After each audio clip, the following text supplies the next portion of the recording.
கொலை செய்யப்பட்ட அந்த பெண்ணோட புருஷன் ஊர்லயே பெரும் புள்ளியான தில்லைநாதன்.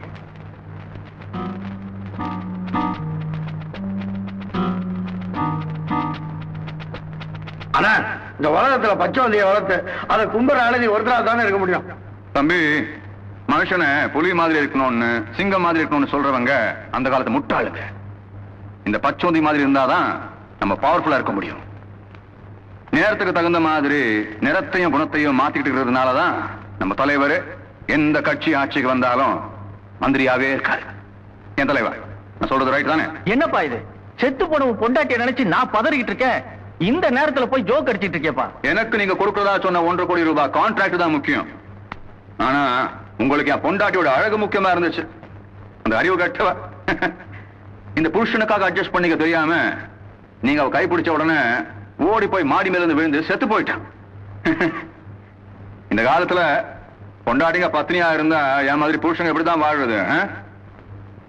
நீங்க கவலைப்படாதீங்க தலைவரே, நாம இந்த கொலை கேஸ்ல மாட்டிக்கவே மாட்டோம். அதான் நடக்காது மிஸ்டர் தில்லைநாதன். காலேஜ் பூரா என்னால பரவி போன இந்த கொலை கேஸ்ல தில்லைநாதனை அரெஸ்ட் பண்றதை தவிர வேற வழி இல்லாம போச்சு. நான் உயிருக்கு உயிரா நேசிச்ச என் மனைவி மேல சத்தியமா சொல்றேன், அவங்க தற்கொலை தான் பண்ணிக்கிட்டாங்க. ஊர்லயே பெரும் புள்ளி நீங்க. உயிருக்கு உயிரா உங்க சம்சாரத்தை நேசிச்சேன்னு வேற சொல்றீங்க. அப்படி இருக்கும்போது அவங்க ஏன் சார் தற்கொலை பண்ணிக்கிற முடிவு வரணும்? அது வந்து சொல்லுங்க சார். என் மனைவி தற்கொலை பண்ணிட்டது காரணம் உங்க பொண்ணு திலகவதி தான். என்ன சொல்றீங்க மிஸ்டர் தில்லைநாதன்? நானும் உங்க பொண்ணும் ஒன்னா படுக்கல இருந்தத என் மனைவி பார்த்துட்டாங்க. மனசு உடைஞ்சு போன அவங்க வேகமா மாடி படிக்கட்டுல இறங்கினப்போ தடுக்கி கீழே விழுந்து மண்டல அடிபட்டு இறந்து போயிட்டாங்க. ஆனா உங்க பொண்ண மானத்தை காப்பாத்துறதுக்காக என் மனைவி விஷத்தை குடிச்சிட்டு செத்து போயிட்டாங்கன்னு இவ்வளவு பெரிய பொய் சொல்லிட்டேன். யுவர் ஆனர், என்ன மன்னிச்சு. உங்க அக்கிரமத்துக்கு எதிராக சாட்சி சொல்ல வந்தவ ஒரு பொண்ணுங்கிறதுக்காக நாக்குல நரம் இல்லாம எதையும் பேசாதீங்க. பெருசா பணத்தை வாங்கிக்கிட்டு பெத்த பொண்ணைய கூட்டி கொடுத்த நீ, சாரி நீங்க பொண்ணுன்னு எல்லாம் நியாயம் பேசுறீங்களா? என் சம்சாரம் செத்ததுக்கு அப்புறம் கோடிக்கணக்கா என்கிட்ட சொத்து இருக்கிறதுனால இரண்டாவது சம்சாரமா உங்க பொண்ணை கட்டி வச்சிடலான்னு வந்தீங்க.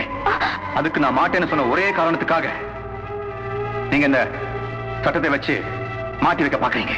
அதுக்கப்புறம் இந்த கேஸ விசாரிக்க எனக்கும் எங்க அம்மாவுக்கும் விபச்சாரி பட்டம் தான் கிடைச்சுக்கிட்டே வந்தது. எங்களுக்கு எதிராக எத்தனையோ பேர் பொய் சாட்சி சொன்னாங்க.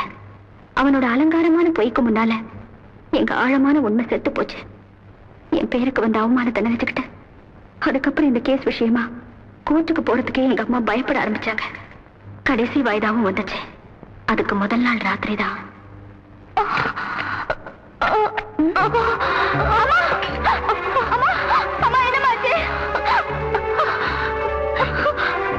குடும்ப மானத்துக்கு பயந்து நான் மாரடைப்புல செத்து போனேன்னு மத்தவங்க நம்புறதுக்காக அந்த தில்லைநாதனோட ஆளுங்க எனக்கு விஷூசி போட்டுட்டாங்க. என்ன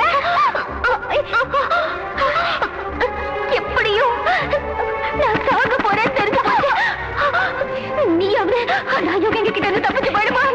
என்னமா சொல்றீங்க? உங்களை விட்டு நான் போவேன். நீ உயிரோடவும் மானத்தோடவும் இருக்கணும்னு சீக்கிரமா இங்க இருந்து போயிடு. சாக போற உங்க அம்மாவோட கடைசி ஆசைதான்.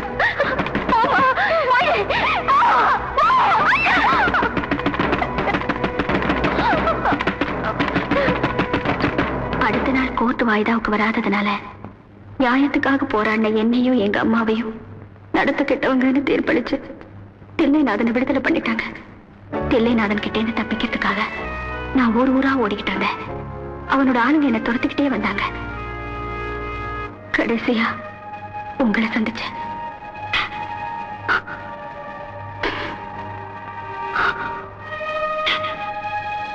உன் அழகுதான் எனக்கு சொந்தம்.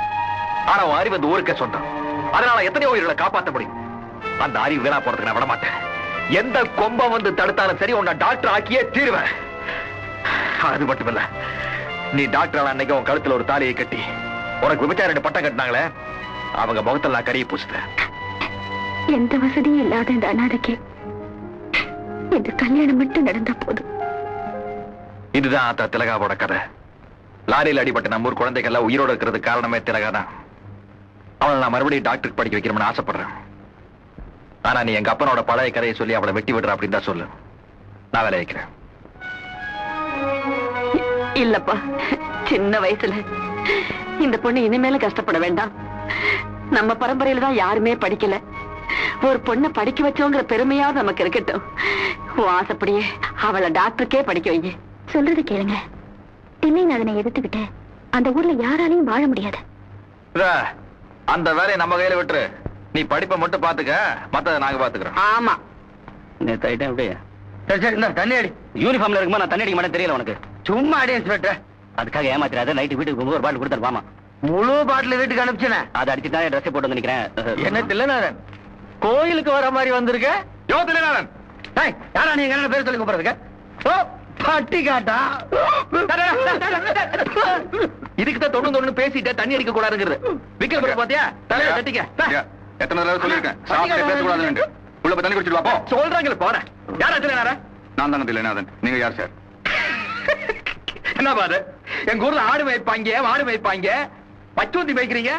பொங்கல் வந்தா வாளுக்கு பெயிண்ட் அடிச்சு ஜல்லிக்கட்டுல விட்டுருவீங்களா?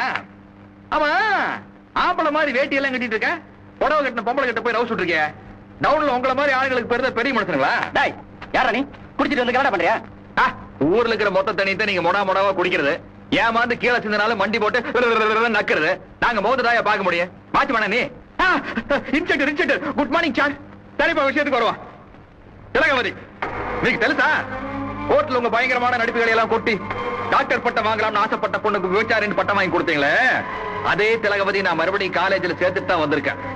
அவளுக்கோ அவ படிப்புக்கோ ஏதாவது தொந்தரவு வந்துச்சுன்னா உன் தம்பி எங்க போயிட்டானா? சரி, அவனாவது தின்னதுனால புறையேறிச்சு. உனக்கு திங்காம என் பேரை சொன்னாலே புறையேற மாதிரி பண்ணிடுவேன். எப்படி?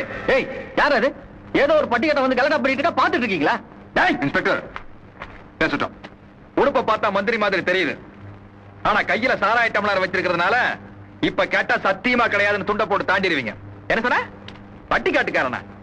ஏறு முடிக்கிற இந்த கைகள்லாம் ஓட்டு போடுறதுனால தான் நீங்களா சட்டசபைக்கு போய் மைக்க பிடிக்கிறீங்க. மோதார மோதனா மந்திரி, நீ பாதியிலேயே எந்திரி. முந்திரி கொட்ட தரமா பேசினா சொந்த ஊருக்கு போனா கந்திரி ஆயிருவேன். கடைசியா சொல்றேன், விவசாயிங்க கிட்ட மோதனீங்க, நெஞ்சில ஏரோட்டி நெல் எடுத்துருவன். ஜாக்கிரதை. வரணுங்கண்ணா. அண்ணா, நம்ம ஊருக்கு நல்ல கோமராய் கிடைக்கும்னா சொன்னீங்கன்னு விட்டு அதை வேணா புடிச்சு கொடுக்கணுங்க. இன்ஸ்பெக்டர், அவன் யாரு என்னன்னு எனக்கு தெரியாது. எங்களை அவன் அவமரியாதையா பேசிட்டான். இனிமேல் அவன் மரியாதையோட வாழக்கூடாது.